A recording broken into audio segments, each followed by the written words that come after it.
Dark reaction Calvin cycle का ये second lecture है, जिसमें हम लोग जो केमिकल साइकिल है, फिक्सेशन ऑफ कार्बन डाइऑक्साइड और उसके पूरे जो साइकिल है उसको हम लोग इसमें पूरे डिटेल से देखेंगे। इस लेक्चर में हम लोग केमिस्ट्री ऑफ कैल्विन साइकिल देख रहे हैं, जिसे C3 साइकिल भी कहते हैं।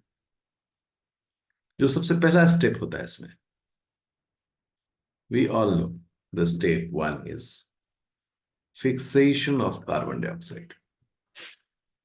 Fixation of carbon dioxide and that is called, उसको हम लोग क्या कहते हैं, कार्बोक्सिलेशन। कार्बोक्सिलेशन मतलब ये स्टेप जो है हमें कार्बन डाइऑक्साइड को फिक्स करने की प्रक्रिया को बताएगा। अनडाउटेडली बहुत इंपॉर्टेंट स्टेप है, जो कार्बन डाइऑक्साइड फिक्स होने वाला है। Let's see the thing. इसमें क्या होता है कि जो एक मॉलिक्यूल RuBP है, राइबोलोज 1,5 बिसफॉस्फेट,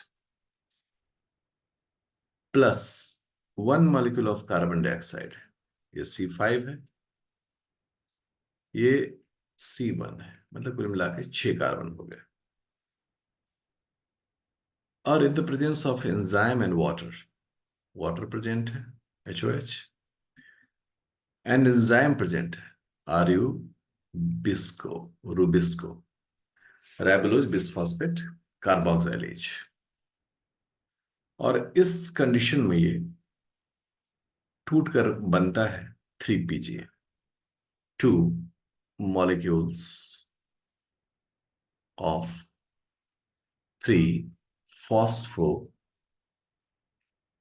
या PGA लिख देते हैं, नीचे उसका डिटेल लिख देंगे PGA, and that is called phospho glycerate. इस फॉस्फोग्लिसरेट में 3 कार्बन होता है।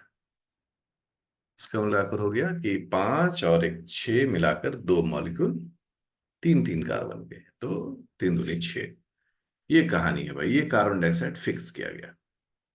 मैं हमेशा लोगों को टेक्निक बताता हूँ। टेक्निक क्या बताता हूँ? कार्बन डाइऑक्साइड को जब भी फिक्स किया जाता है तो वह एक एसिड बनता है, और एसिड से जब भी हम उसको ब्रेक करते हैं, ब्रेक करते हैं, तो वापस कार्बन डाइऑक्साइड रिलीज होता है। हम्म जैसे एक बड़ा एक सिंपल एग्जांपल है, इंटरेस्टिंग है, कंपेयर करने वाली बात है, उसमें समझना भी चाहिए। जैसे हम लोग रिस्पिरेशन करते हैं, जब हम लोग रिस्पिरेशन करते हैं तो कार्बन डाइऑक्साइड निकालते हैं एक ग्लूकोज से। एकदम हम बहुत इक्वेशन नहीं लिखेंगे, बट हम कहेंगे एक मॉलिक्यूल ग्लूकोज, ग्लूकोज से हम लोग 3 मॉलिक्यूल कार्बन डाइऑक्साइड निकालते हैं। ठीक है, ये 3 मॉलिक्यूल कार्बन डाइऑक्साइड किससे निकलता है? जैसे मैंने पहले ही कहा कि कोई भी कार्बन डाइऑक्साइड निकलता है तो वो हमेशा किससे निकलेगा? फ्रॉम एसिड्स, एसिड से निकलेंगे ये। ठीक है, तो ये एसिड्स होते हैं पायरुविक एसिड, जिसे पायरुवेट, न्यूट्रल पीएच पर पायरुवेट कहा जाता है, alpha keto glutaric acid and isocitric acid, isocitric acid. So आप देख लें, ये जितने भी कार्बन डाइऑक्साइड हैं वो सब किसी न किसी एसिड से ही निकलेगा। और जब भी ये कार्बन डाइऑक्साइड को फिक्स किया जाएगा वापस, तो ये एक एसिड में ही फिक्स होगा, and that is called 3PGA, और फिर 3PGA से ग्लूकोज। ठीक है, 3 phosphoglyceric acid, this is another acid. Correct. ये जहां पर रिस्पायरेशन हो गया, ये यहां पर फोटोसिंथेसिस हो गया। ये एक रिलेशनशिप जो है, क्योंकि नेचर क्या कहता है कि जो जो भी मैं दे रहा हूं मुझे उसी फॉर्म में लौटा दो। I want the thing back, renewal, recyclable. So ये रिसाइकलिंग का एक कॉन्सेप्ट यहाँ पर आता है। अब इस स्टेप को, जिसमें कि हमने पढ़ा कि राइबोलोज बिसफॉस्फेट से कार्बन डाइऑक्साइड जुड़ता है, फिर इसके स्ट्रक्चर को देखते हैं। बड़ा ये आसान स्ट्रक्चर होता है। राइबोलोज में 5 कार्बन है, देख लें आप, ये 1 2 3 4 और 5। Ribulose 1,5 bisphosphate. तो उलोज मतलब ये कीटोन वाला कार्बोहाइड्रेट है, मतलब कीटोज है। तो सेकेंड कार्बन पर कीटो ग्रुप, 1 और 5 पर फॉस्फेट है। तो यहां भी फॉस्फेट होगा, PO3 2- ऐसे लिखा जाता है, इसको ऐसे ही समझते हैं हम लोग। साथ में होगा इसका H2।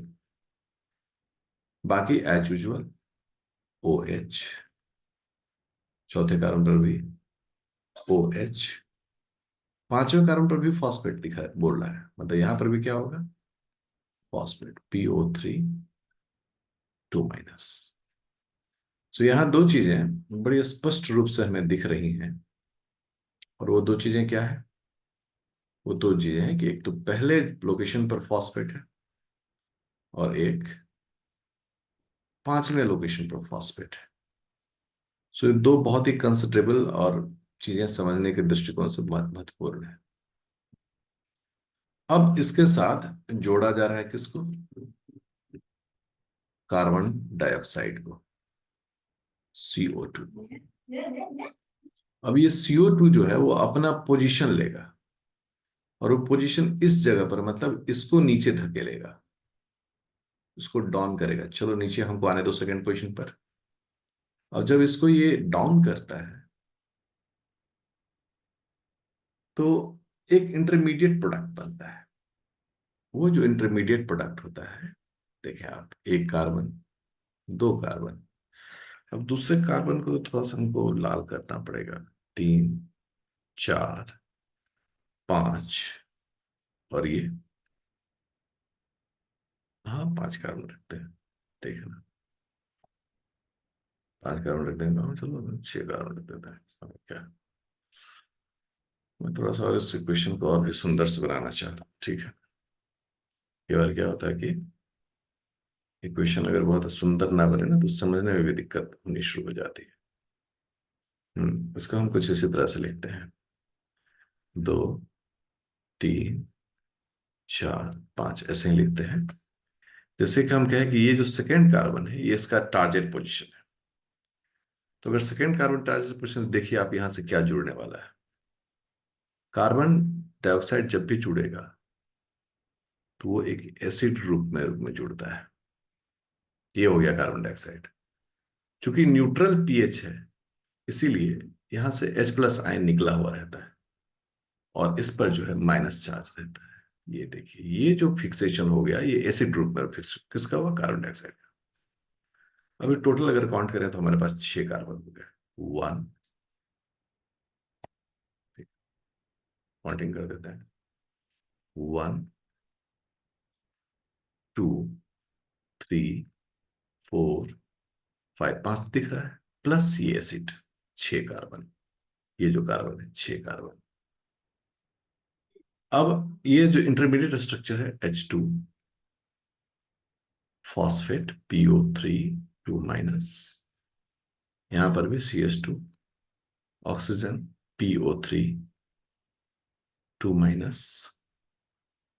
एज यूजुअल, अब चूंकि ये जो है सेकेंड कार्बन से जुड़ गया है C2 पर, यहां पर, तो एक OH यहां पर जुड़ गया। और अब देखो ये तीसरा कार्बन यहां दिख रहा है, वो आपको कीटोन के फॉर्म में दिख रहा है, मतलब वो शिफ्ट कर गया। बाकी एज यूजुअल ये OH है। अब ये एक इंटरमीडिएट प्रोडक्ट है जो हाईली अनस्टेबल है। इस प्रोडक्ट का नाम क्या हो जाता है? 2 कार्बोक्सी। दो पर कौन सा ग्रुप जुड़ा हुआ है? कार्बोक्सी, जिसको मैंने डार्क किया, कार्बोक्सी।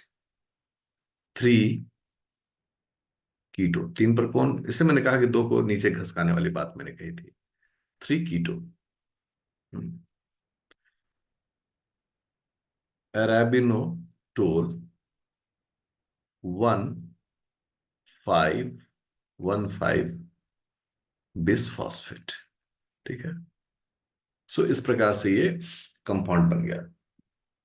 अब ये जो कंपाउंड है, ये हाईली अनस्टेबल होता है, इट्स वेरी अनस्टेबल। तो जब वेरी अनस्टेबल की बात हुई तो टूटने का टाइम आ गया भाई। अब आप देखें, ये एक टुकड़े में टूट जाएगा। हम्म। और ये एक अलग टुकड़े में टूट जाएगा। जब ये दोनों टूटेंगे तो 3 कार्बन लेकर ये टूटेगा और 3 कार्बन लेकर ये टूटेगा। दोनों में फॉस्फेट बट गया।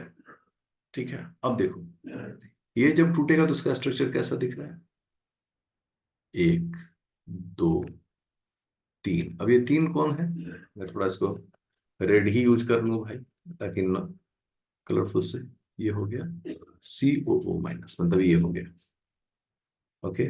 और ये जो स्ट्रक्चर है बाकी एज यूजुअल हम लोग देखते हैं उसको, HOH CH2O PO3 2-।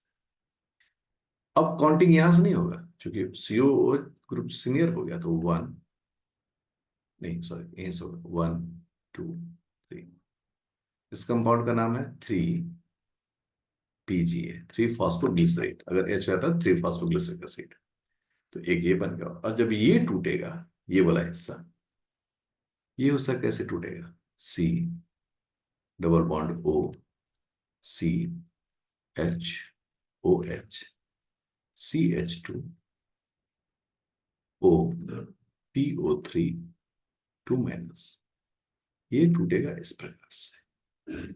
इसके स्टेप्स होते हैं। तो अब आप देखें, ये भी अगर COO- लिखेंगे तो इसके जगह पर अगर हम ऐसे लिखें CO- तो चलेगा, बिल्कुल चलेगा, COO-। इसका भी कंपाउंड है, क्या नाम है? 3 PGA। अर्थात 2 मॉलिक्यूल 3 PGA में ये टूट गया। एक ये मॉलिक्यूल हो गया, ठीक है, ये मॉलिक्यूल, और एक ऊपर वाला मॉलिक्यूल। तो इस तरीके से ये स्टेप्स क्लैरिटी में बता रहा है हमें कि जब राइबोलोज बिसफॉस्फेट कार्बन डाइऑक्साइड के जुड़ता है, 5 कार्बन और एक 6 कार्बन, एक इंटरमीडिएट प्रोडक्ट बनता है। इंटरमीडिएट है एंजाइम बॉन्ड, और एंड प्रोडक्ट जो है इसका, इस स्टेप का, वो है 2 मॉलिक्यूल 3 फॉस्फोग्लिसरेट बनता है, जिसमें एक जो है उसमें COO- जो दिख रहा है, ये एक्चुअली ये कार्बन डाइऑक्साइड है। इसी प्रकार से कार्बन डाइऑक्साइड हमेशा एक एसिड ग्रुप रूप में फिक्स होता है, COOH, जिसमें हाइड्रोजन डोनर भी होता है। इस पूरी प्रक्रिया में जहां पर पहले स्टेप में कार्बन डाइऑक्साइड जोड़ा गया है, दूसरे स्टेप में यहां पर जोड़ा गया HOH, वाटर। आपने देखा होगा प्रीवियस भी स्लाइड बता रहे थे, वाटर भी इसको चाहिए। अब ये HOH में क्या हो गया भाई? ये जो OH है, ये इसको मिल जाता है, तो ये बन गया, देखिए ऑक्सीजन दिख रहा है, नहीं, ऑक्सीजन और ये हाइड्रोजन। अगर मैं आपको ऐसे सीधा एकदम में बोले, एकदम सीधे लेमैन्स मैथमेटिक्स समझाऊं आपको, ये कुछ आपको इस तरह से दिखेगा। कैसे दिखेगा? देखो कितना इंटरेस्टिंग। ये जो वाटर है HOH, इसमें H मिल गया इसको, और OH मिल गया इसको। अब ये दोनों क्या हो गए? 3 फॉस्फोग्लिसरिक एसिड।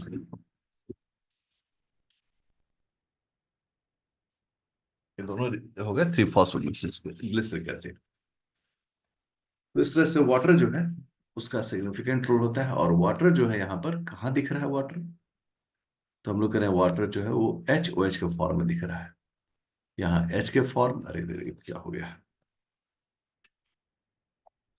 ये H के फॉर्म में, वाटर का H, और ये OH आ गया। इस प्रकार से ये रिएक्शन होता है। क्या कि rate of carbon dioxide fixation